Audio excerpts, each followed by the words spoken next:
Hi, it's me.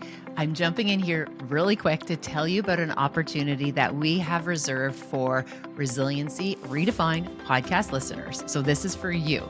We're offering a code, which is LAB, like literally like chocolate lab puppies, but that was too long. So, we just went with LAB, LAB, for you to have a discount on the next offering of the Stress Wisely Lab. This is a virtual learning experience where we come together, we problem solve, we critically think, we find exactly what you need. So for the next 90 days, you are well positioned to feel your very best. So October 27th is our next Stress Wisely Lab. The code for you as a listener of the podcast is LAB. As I said, Chocolate Lab Puppies was too long, so it's just LAB. And feel free to follow the link, sign up. There's a spot for you there. Thanks for listening. Now enjoy this episode of Resiliency Redefined. Welcome to Resiliency Redefined. I'm your host, Robyne, and I am thrilled to share with you information about resiliency, well-being, performance, education, business, parenting, and everything in between.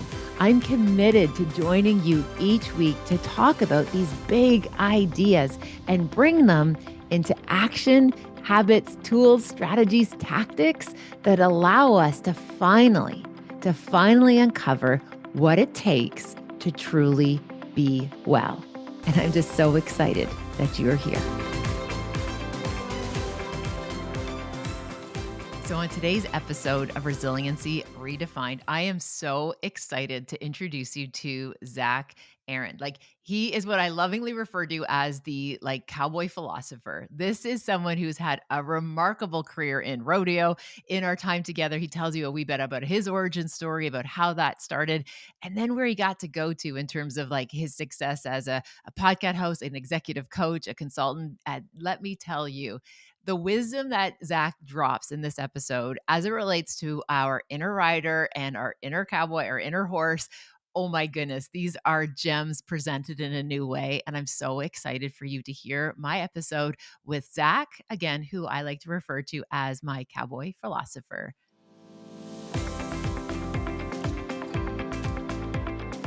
Welcome back, everyone, to Resiliency Redefined.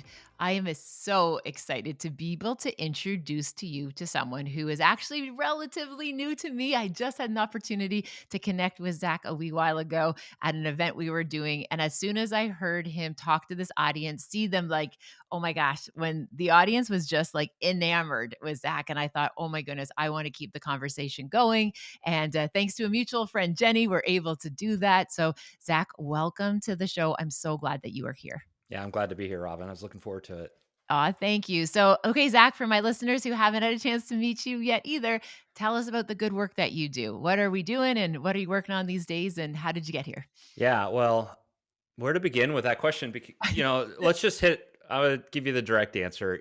Today, I'm a coach and a keynote speaker, and really, Nice. I teach around this concept I call unbridled leadership, the subtle Yeah. art of leading yourself so that you can lead others. And so that's the core of my work. I did a TED Talk about a year Mm, ago called "Saddle Your Own Horse," and it's really about supporting people and taking charge of their own lives and really being responsible for um what they're able to create and take charge and lead.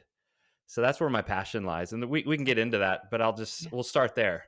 Yeah, I absolutely love that. And for folks who are listening to this and not seeing this, Zach, I don't know if I want to make sure I'm using the right terminology, but you came from the cowboy Yeah, rodeo background. Like this, yeah, you come from yeah, that background, and hence the bridling leadership. I love all of yeah, this. So could you tell us just a wee bit about that too? yeah. So let's see.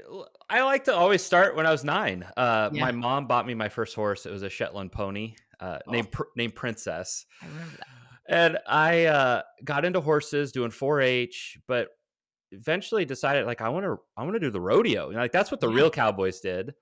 And I'm roping in county fair rodeos, and then a good friend of mine was riding saddle broncs, and so I saw that. I'm like, well, that's what I want to do. So then for 2 years, I set out to ride saddle broncs, and I did Mhm. nothing but hit the ground. Um, for 2 years, I never once made it to the 8-second buzzer. I broke my hand, ankle, collarbone, 2 concussions without a winning ride Oh, whatsoever. Um, and I just kept getting back up, get back on, and eventually Yeah. became two-time state champion.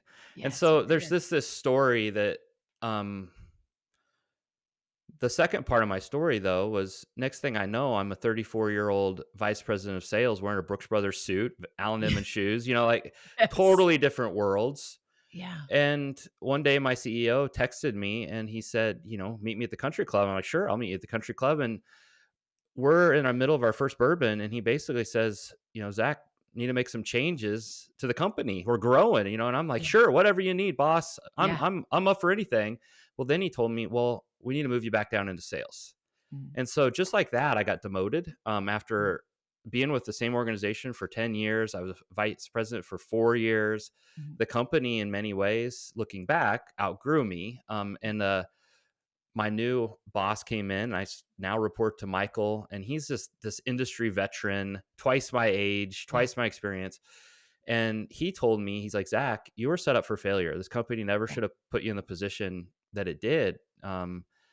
And he told me you were a good soldier, but you got to Yeah. learn that's not leadership. And that really set me on a Wow. course um, to really start to lead myself, and Yes. I think that's the core. That was the defining moment for me for all the work I do, is because now I see so many leaders in organizations. They have successful careers, but yet they're not really where they want to be. There's Yeah. things that aren't working for them, and they've kind of plateaued and they don't know where to go. And kind of what I learned back then was the power of learning to trust oneself, Yeah. unbridling ourselves from who we think we're supposed to be, and kind of start that discovery process of who we truly are and live and lead from that place rather than steering all our actions based on everybody else's expectations and wants and needs. Because that's what often happens, and Yes. lose a sense of ourselves, and we lose our true ability to influence and impact Mhm. our organizations and truly lead. Yeah. Just wow. Like, Zach, like, that's just like, oh, there's so many areas and so many questions that I have for you. And first of all, to acknowledge just the how many times you experience, falls, like literally being thrown to the Yeah, ground without the reinforcement of the win. But because this is what you wanted to do in that particular season in your life, you just kept getting back up, right? You just yeah, kept on showing up, you get back up. And again, I so often talk about this idea, like it's actually really hard to teach that. Yet yeah, when people are able to unlock it within themselves, it's like people are pretty unstoppable and we're able to overcome adversity in a pretty significant way. So I just love how you captured that. And again, after this long season of not necessarily seeing a return on your result, yeah, two-time state champion, like that's a big deal. Like you have really cool stories that you get to tell yeah, people because you stuck with it. And that stick to itedness, I just admire. And also just to hold space for now all of a sudden, fast forward, you're in this career, all of a sudden you're in like this whole new ecosystem around you of what you're doing and what you're all about. And then to once again be pretty good at what you're doing, right? Once again, you're hmm, experiencing success. And then all of a sudden, just to have this experience get completely like turned upside down. And this idea of reinvention that once again, you're reinventing yourself and now taking that hard earned wisdom and sharing it with other people so generously. Like I just have so much respect for the work that you do and also just that notion of helping people find a way to trust themselves and to trust their skills and their gifts and their talents and use them for good. So yeah, I am such a huge fan of your yeah, work, but also how you show up in this work. So thank you for telling us about that. And I also want to pull on the thread because this is something that I see when I'm working with groups, Zach, is you have people who are, for all intents and purposes, really good at their jobs. And now they're in positions where they get put in leadership because they're so good yeah, at their jobs. Now they're going to be this like your next kind of evolution is to be a leader. But we don't always teach people how to be a leader. We don't right. teach people what that is, like what that all involves. So could you tell us like just a wee bit about, Yeah, when you think about the notion of self-leadership, because I think that's a beautiful place to start. yeah. What does that look like? What should we be thinking about here? Yeah, well, I think it's first. So just yesterday, I was doing a workshop for a company with a room of leaders, and I I shared with them what tends to happen to us as we grow in our careers. Mm, Um, we fall into what I call the bridled leader trap. And, Okay. for listeners that aren't from the horse world, like the bridle is the metal bit that goes in the horse's mouth and attached to some reins, and the rider uses that to control the horse. And well, a lot of us as leaders, we've become bridled, and Mhm. we start steering our actions like we were talking about earlier. We Yeah. start reacting to everybody else's agenda, Yes. and leadership becomes a performance rather than creating real change. And Mm. um, we fall into four modes of the bridled leader trap. So this is what I was sharing with this group yesterday, and I'm in the process of writing a book right now. Mhm. And so I'm mulling over this stuff. As you know, writing a book is not easy. But these four modes have just popped for me. And what I see with so many leaders is we fall into one of these four modes, often not one, but all four, and we Yeah. cycle through them. Yes. And the first mode, oftentimes, is it cool to go into these a Yes, little bit? please. I'm so excited. I love a good framework and a model. So please, please, please. Yeah, the first mode of the bridal leader trap is the servant mode, Yeah. where we kind of show up and we're there to take care of everybody. We're the leader. What do you need from me? I'm here to help, and we kind of feel some satisfaction helping Yeah. people solve problems. And that kind of becomes a way of operating. And but Yeah. next thing we know, we have a line waiting outside our door, Yes. and now we start to fall into feeling stressed and Yeah. pressured. And the second mode we often move into is when the stakes get high and the pressure amps up. We know, we're trying to take care of people, but then, well, this has to be handled. Only I can do it, and we Yeah. fall into controller mode. And Yes. we reach down, we grip the wheel tighter, we sometimes push people aside. Yeah. We get it done. We jump in and we rescue people. Yeah. We do it for them, give them the answer, and that really limits our people's growth, and it limits our Yeah. growth because that's controller mode. But what happens soon after that is we start thinking, well, what about me? I'm Yes. tired. I'm burnt Yeah. out. I'm overwhelmed. Like, gosh, why can't people step up? Blah, blah, blah. Yeah. Now we're in victim mode. And this Right. is where we really feel stuck. It's not fun to be in victim mode. Not calling anybody a victim. It's just kind of a state that we get Yeah. into where it just feels like it's us against the world. We feel Yeah. stuck. We feel powerless. We feel drained. Resentment. We might start Mm. resenting other people, but that's not fun to be in victim mode. So we find a way to get out of that by going into the fourth mode, which is rationalizer mode. Right. Um, Rationalize, we start to come up with a story to justify why things are the way they are. I'm Yeah. doing my best, they're doing their best, it is what it is, the economy, the this, the Yeah. that, and we rationalize why things are the way they are, and it kind of takes the sting of the pain away, and we go Yeah. right back up into servant mode, Yeah. and we just cycle through these four, and that's the bridal leader trap. And what we're not doing in any one of those four modes is truly leading and creating change and working on cultivating new possibilities for Mhm. ourselves and our team and our organizations, because that's a whole different mode of operating. So Yeah. to answer your question in a long about way is I love it. first becoming aware of Yeah. where might you be getting stuck in this bridal leader trap, because it can feel like leadership, but it's not. Yeah. It's getting in your way of your true potential, and it's not only hurting you, it's hurting everybody around you, because there's so Yeah. much more possibility if we can break free from this. Yeah.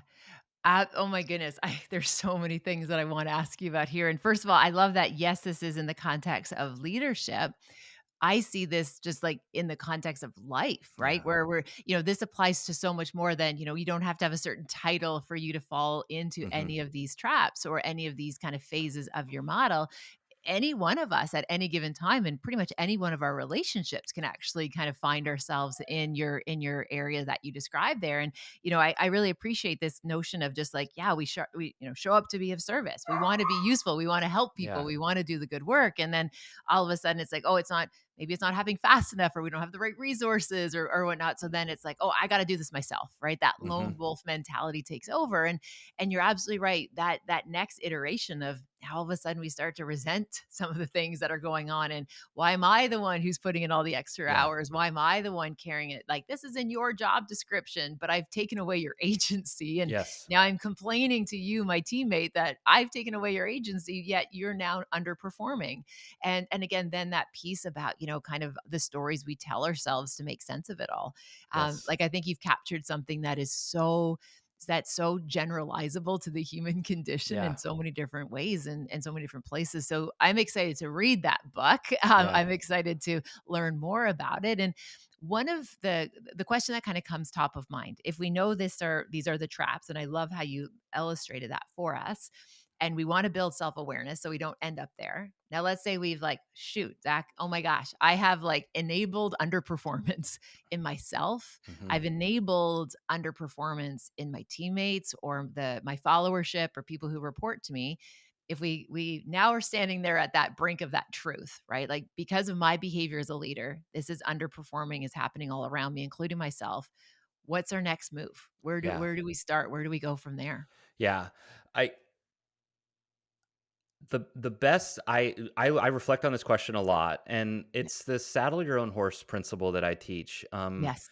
And just some context for that, because I'm an 11-year-old kid. I'm starting to do the rodeo. My mom gets me a rodeo coach, and one of the things she did was she asked him to work with me for a week. So she takes me to his ranch. This guy's a cowboy. The guy looks like the Marlboro Man, like Oh, full I love blown, like it. he old school Yeah, cowboy. he's in it. And growing up, I worked in mom and dad's little grocery store. We had a little grocery store, small town. So I didn't come from that. We didn't have cattle, didn't have a ranch, all that.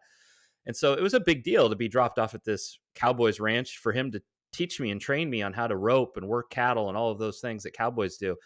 And she takes me, she drops me off, she leaves. And the day my coach Bruce came out of the house, and he's just first thing out of his mouth was like, "Well, go get your horse, saddle him up, and let's Yeah, start practice. Let's get going." yeah, And I'm like trying to be this like, "Okay, got it," and I'm walking to the barn.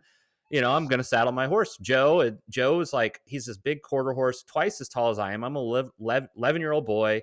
yeah, The saddle weighs as much as I do, and I'm just standing there thinking to myself, like, okay, I got to figure this out. But normally mom does this for me. Mom's yeah, not here.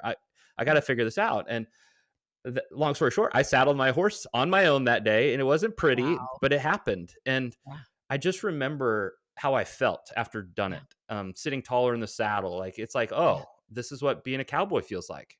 mm, And it's now a metaphor I use all the time for yeah, being responsible, taking ownership. Like, we have to put ourselves in a position of responsibility. Now, what I struggle with is that word responsibility often incites blame or yes, obligation or accountability, like we talk about in yes, organizations. yeah, And like, if you really look at the root word of responsibility, it's just your ability to respond, your agency, your mhm, power. And we yeah, have to stay in our power as individuals. And so there's really two levels that I'm really looking at this. Is the first thing we have to own to get out of this bridal leader trap is our inner experience, yeah, how we're relating to what's going on in our environment. So, for example, I was giving a keynote to a group of people. It was like 150 people in the audience, and I asked the audience a question, like I always do. I love yes, helping people kind of self reflect. Where am I? What might be true yeah, for me? Well, this woman just raises her hand, and I'm like, well, do I ignore that? I'm like, yeah, I just couldn't help myself. I'm like, what yes, do you got? Like, what do you got? yeah, Yeah, I'd love to yeah, hear more. She's like, well, my executive team just keeps dumping a bunch of crap on me, and fair. she made it clear that she Yeah, thought that was a bad thing. yeah, And we kind of were dialoguing, because then I went into full on coach mode. I can't of help course. myself, and I'm like, so tell me more. What's leading you to Yeah, believe that? And well, eventually she started to see, like, the reason they were giving her so much stuff to do was because they trusted her to get it done. yeah, And the more she got done, the more they gave her to do. And when she started seeing it as a compliment, she mhm, changed her relationship. Her interpretation of what was occurring changed. She yes, started to feel more empowered herself. It's yes, not that her executive team empowered her, she empowered herself through how she was seeing it, yeah, which then created some new energy where she was able to see some new possibilities to approach her team, executive team, to collaborate on some new approaches to get it all done. yeah, Um, and so the moment she didn't see herself as somebody people dumped on. She mhm, stopped seeing her. She didn't rationalize it was okay that people were dumping on her. yeah, She didn't blame them for. She just started to take ownership for the role that she was playing in all of that. And the yeah, question I love to ask people is, the first question is, what are you tolerating? Just because yeah, it's a great way to be like, there's some power you're giving away right there. yeah, Now, there's some things in life it's just like, well, is it worth the energy? Like, some things I tolerate. My wife leaves the lid off the toothpaste all the time. It bothers me, but am I really? Yep. that's something I can just let go of. But then Yeah. there's other things that are very, like, if we were to no longer tolerate these things in our organizations or with certain people on our team, it would change the whole Yeah. climate of our own personal lives, of our team.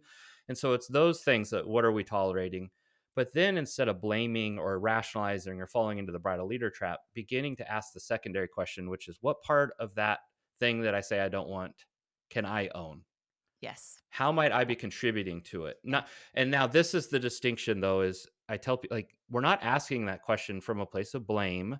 Mhm. We're getting really curious and applying some self-empathy and self-compassion, like asking curiously, like, hmm, where might I be contributing to this? What role Yeah. might I be playing? Because the moment we can identify that, now we're in a position where we're ready to enroll others in a solution. Yeah. But oftentimes we speed by that part, and Yes. we get in and we create a ruckus, and then we're not satisfied with our Yeah. results. But when we show up with ownership, saddling our own horse, Mhm. starting with our inner experience, how we're experiencing it, what's our relationship to it, and this isn't about positive thinking. It's Yes. about, like, the story I'm telling myself creating more of what I want or more of what I don't want, and that's a Yeah. choice because there's a multitude of ways of seeing your situation. Zach, you are just like filling us up with such great examples and just hard-earned wisdom once again. And I absolutely remember sitting in your audience when we were in the Ozarks, and I actually wrote that question down, like, what am I tolerating? And what was so fascinating when I did actually, so thank you for putting that into the world. Mhm. I love that you engage with the audience in such a way and give us good questions to like really let us start to do the work. And when I was reflecting on that question, what came for me came forward when I started to look at these things that I was tolerating, whether it be in my business or in my personal life. What came to me was the fact that I actually thought I was tolerating them because I didn't have the energy to deal with them. Right. Like I was noticing, I'm like, I just don't have the energy for another difficult conversation, or I didn't feel like I had the time or the energy to be able to do X, Y, and Z. And then I realized that, oh my gosh, why I don't have this energy is because I am tolerating these things. And if I just, again, not that everything is one and done, but if I just address some of these things, Mhm. it's just going to open up so much more of that energy for me to actually make some positive change and move things in a way that's more productive. Yeah. And again, it was just such this remarkable reflection for me to have in that moment in your audience to just be like, wow, even though I think I'm doing this as a way to preserve energy, it's actually an energy drainer that I am tolerating some of Yeah. these different behaviors. So I think that is just so phenomenal. And again, it's something that we can like not just ask ourselves once. Like these are questions that we can revisit and again recognizing how am I contributing to those things, not in a blame way, but just being like, wow, because I'm really tired sometimes, that Yeah. I just kind of like am okay with certain things, which if I was my most resource self, Yeah. there's no way I would tolerate that of myself or other people. Yeah. So thank you for bringing that in. And one of the pieces I often talk about when I'm working with groups and organizations is that one of the best ways to like kill morale of a group is to let bad behavior go without being addressed. Mhm. And I think so often when we think about that tolerating piece, a lot of times, again, not blaming and not pointing fingers, but just recognizing we let a lot of behaviors go. And when they're destructive behaviors for team culture, it's actually going to end up being way more work for us to try and do Yeah. relationship repair than Yeah. it is to address things in the moment. So, Well, yeah. you're making me think about the reason it's the subtle art of leading yourself is, Yes. the moment I went down this road, I'm like, "Oh gosh, there's so many people talking about discipline and willpower," and Yeah. that's not what I'm talking about. No. I'm really talking Yeah. about this subtle, the honoring of yourself. Yes. And we live in an environment and organizations today where we, as leaders, we're taught that we shouldn't be selfish. We should Yeah. be selfless. Yeah. And I'm not asking inviting people to be like that narcissistic, like small Mm-mm. self, but more of a honoring the self, because we all have, in the book I talk about, we have this inner rider and this inner Mm. horse. The inner Yeah. rider is kind of more, if we go into brain science, it's more the directional goal oriented part of the brain, Yes. and then the inner horse is more that intuitive, emotional. And we have to learn to listen to both and invite Yeah. them to the party, and that's honoring the self. Yeah. But when we're taking all our cues from the outside environment, we kind of shut down our internal, all the stuff, all our um, stuff that makes us great. We Yeah. shut it out. And so that honoring yourself, that subtle art. So back to the what are you tolerating question. Yeah. Yeah.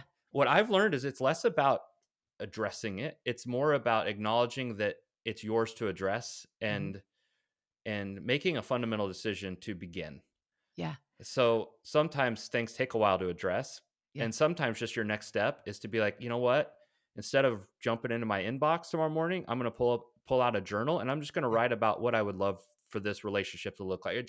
It's such a Mhm. small step, but we don't it starts there. But instead Yeah. we go to how. Well, how am I going to Yeah. fix my relationship with this person, or how am I going to get this person to get on board or whatever. There is no, you can't, that's an unanswerable question. Yeah. You have to be willing to let things emerge by starting to honor yourself, and things will start to reveal themselves as you step into it. I know that my wife accuses me of being meta a lot, just kind of up there in those, but it's how I see the world. It's just Mhm. something about honoring ourselves that's where it always begins. That's what it really means to saddle your own horse. Oh my gosh. Okay, I wanna hear more about this inner rider and this inner horse. Like, Yeah. please, please, please, as somebody who grew grew up in the city, I want more of this in my life. Yeah. So, tell us more Yeah. about that, 'cause I feel like I kind of a bit of an understanding of what Right. you're saying, but that I love this kind of idea about, that logic, but also that beautiful piece about the wisdom and the intuition of deep knowing, Yeah. which sounds like that's a little bit more in the horse group. So please Yep. tell me more. I want to hear Yeah. if that's okay. Well, it really starts with my story of wrestling with the question, "Who am I?" Right. Like I feel like we all often wrestle, like, "Who am I?" And I was listening to one of your episodes, not just the other day, about Yeah. identity and how that Yeah. shapes, and maybe some of your story of leaving the university. Like, Yeah.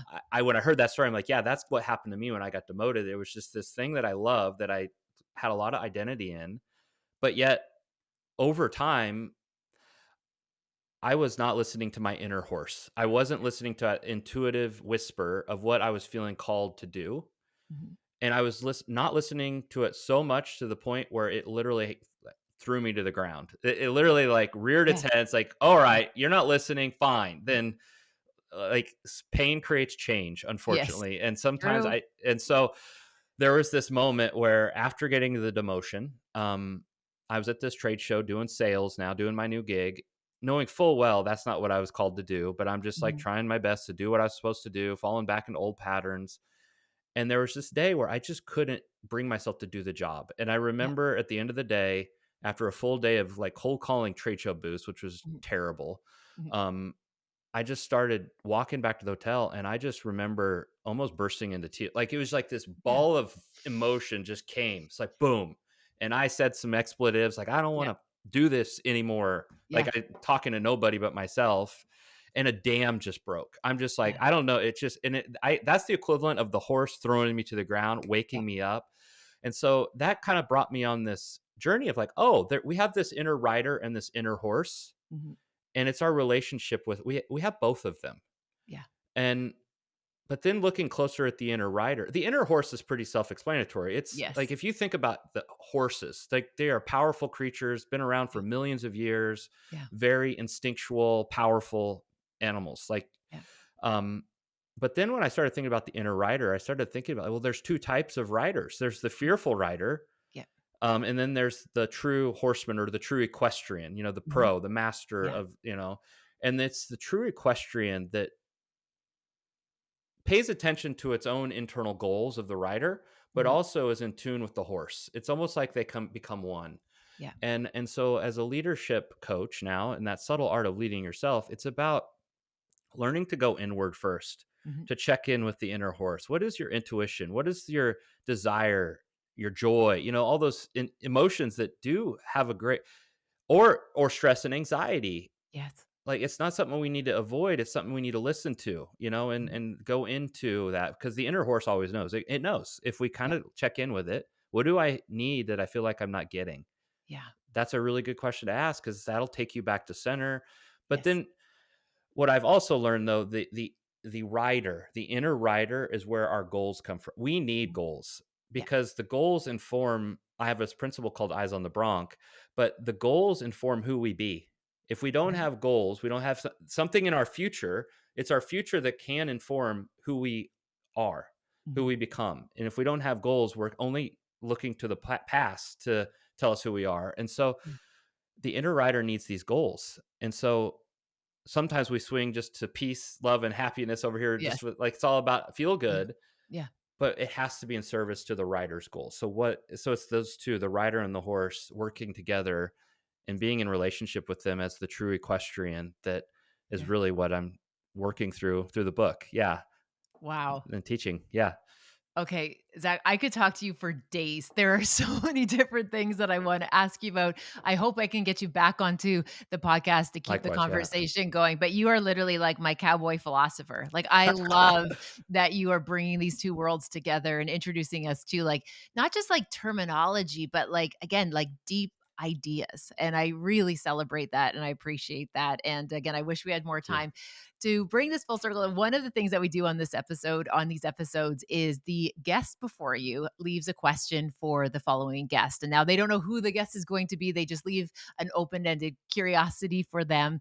And so a guest had left a question, again, not knowing who they would be, who would they be asking it to. But if you're game, if you're open, are you open for me doing our little bit of our wellness relay and sharing a question Yeah. that we can then carry forward to the next? So you're Yeah. Sounds welcome to fun. think of a question, Zach. And often I tell people you don't have to tell me in real time. You can email me, text me, or send it to Yeah. us after.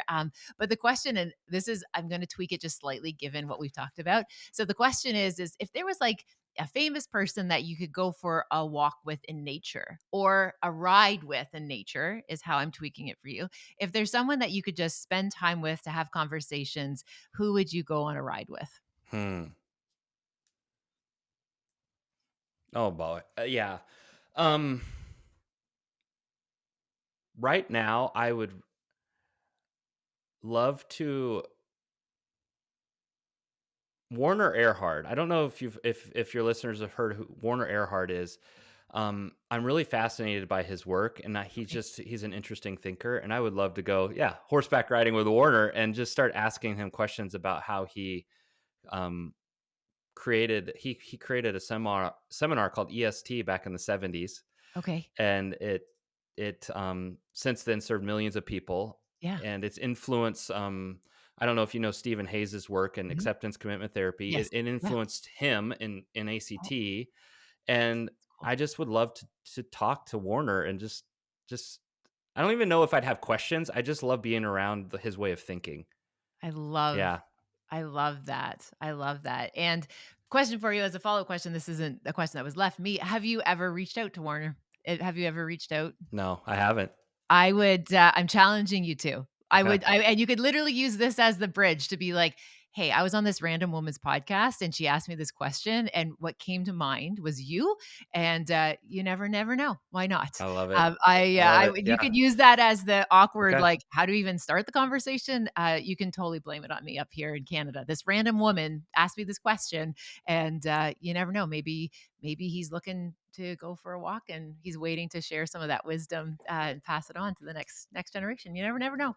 So, I love it. um, so Zach, thank you so much for the gift of your time, your energy, your perspective. I am going to affectionately refer to you as my cowboy philosopher because I love that you bring such soulful reflections and again bring it into a way that makes sense to you and your world, and that you share it so generously with everyone. So thank you for making time for this and for our listeners today. I appreciate you, and I hope we can get you back one day soon. Oh, thank you, Dr. Robyne. And I want to acknowledge you. I saw your keynote. It was so powerful. And Oh, that closing story, yeah. um, like that, yeah, just kind of like what you're sharing with me, the trials and tribulations that have created who you are. Like Mhm. that's, yeah, I just wanted to acknowledge you for that story. It's a powerful story. It moved the audience. It moved me. You had me at the end of that story. I'm like, oh Aw, my God, that is so good. So thank you for sharing who you are with all of us. thank you for spending time with this podcast episode today. I hope you found something helpful in Resiliency Redefined. Please feel free to share it with somebody who you might think could benefit. Maybe there was something useful, something in particular that you think you could pay forward. Also, if you have a moment, please feel free to rate and review this podcast wherever you like to listen to your podcast. It means the world to me. And again, thanks for your time. Thank you for your interest. Take good care, and I'll see you next time.